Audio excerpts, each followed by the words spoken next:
সবাইকে স্বাগত জানাচ্ছি আজকের এই বিশ্লেষণে। আজ আমরা খুব ইন্টারেস্টিং একটা বিষয় নিয়ে কথা বলবো, আমাদের সকালের অভ্যাসের বিজ্ঞান আর কিভাবে সেটা ওজন নিয়ন্ত্রণের সাথে একদম সরাসরি যুক্ত। চলুন শুরু করা যাক।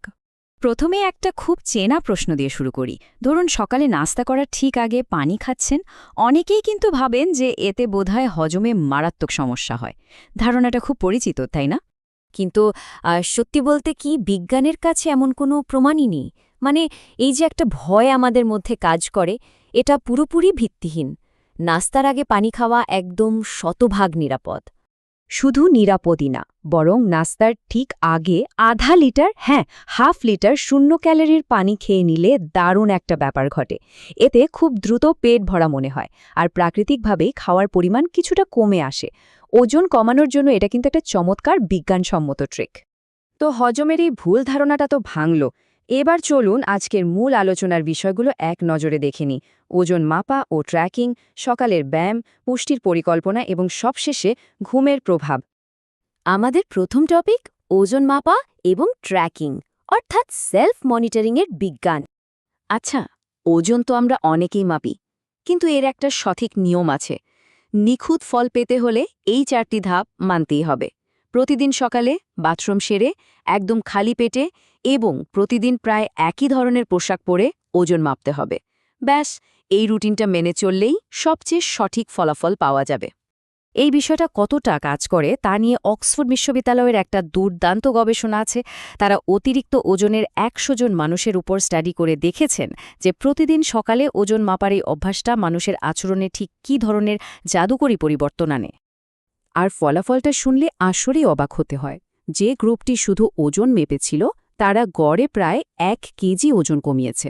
ভালো কথা, কিন্তু যারা ওজন মাপার পাশাপাশি প্রতিদিনের জন্য ছোট্ট একটা অ্যাকশন পয়েন্ট বা টার্গেট ঠিক করেছিল, তাদের ওজন কমেছে ৪ গুণ বেশি, মানে ৪ কেজিরও বেশি।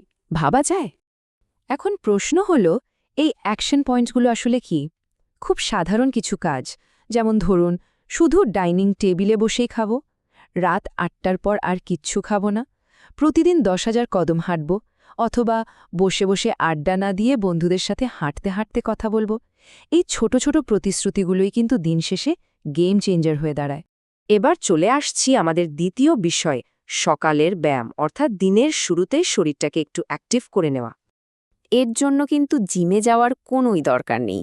দড়ি লাফ, দ্রুত হাঁটা, দৌড়, একটু ওঠবস বা হালকা ভারোত্তোলনের মতো যে কোনো কিছু বেছে নেওয়া যেতে পারে। দিনের শুরুতেই এই কাজটা সেরে ফেললে সবচেয়ে বড় লাভ কি জানেন? দিন শেষে ওই ক্লান্তির অজুহাতে ব্যায়ামটা আর কিছুতেই বাদ পড়ে না। আর যাদের শিডিউল একদম প্যাকড, সময় বের করাই মুশকিল, তাদের জন্য একটা দারুণ বুদ্ধি আছে। যাতায়াতের সময়টাকে কাজে লাগানো। বাস থেকে ১ বা ২ স্টপ আগে নেমে যাওয়া, কিংবা গাড়িটা গন্তব্য থেকে একটু দূরে পার্ক করে বাকি পথটুকু একটু জোরে হেঁটে যাওয়া। একদম সিম্পল, কিন্তু ভীষণ কার্যকরী।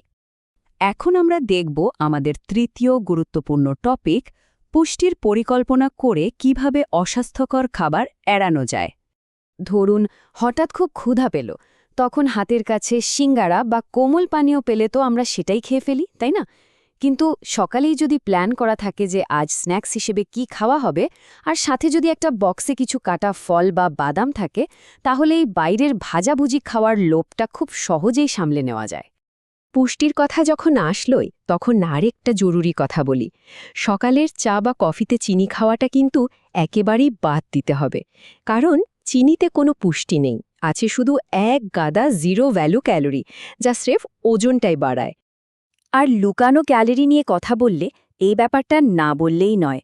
জানেন কি, সকালে চায়ের সাথে খাওয়া মাত্র ২টো সাধারণ বিস্কুটে প্রায় ২০০ ক্যালোরি থাকে, যা কিনা ৩টা আস্ত সেদ্ধ ডিমের সমান।